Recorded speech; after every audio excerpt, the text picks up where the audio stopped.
All right, so part 3 on this. As I mentioned, the doors are going away. You can see the one on this end is gone.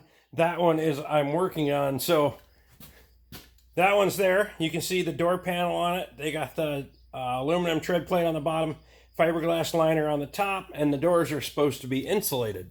I don't know who did the insulation job on these, but I'm thinking we can probably do a little bit better job than that. Just saying. Yeah, it's all just bits and chunks and pieces of foam that they crammed in there, and there's gaps.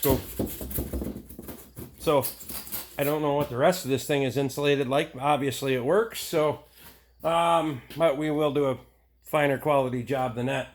So we're drilling out the rivets, taking the door panels off because the panels off because this side has a wire attached to it. So I'll have to remove that wire harness through the door and pull it into the body. When the doors are off, we will be addressing the rust issues like that down here.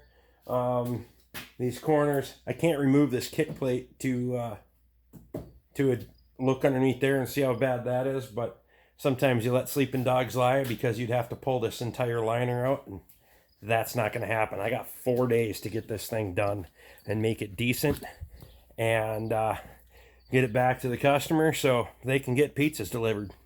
They're busy. I'm busy.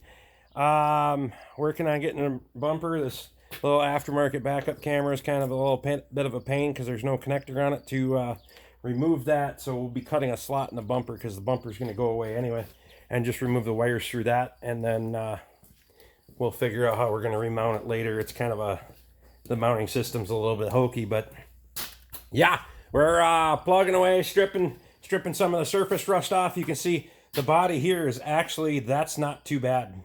There's no nothing rusted through.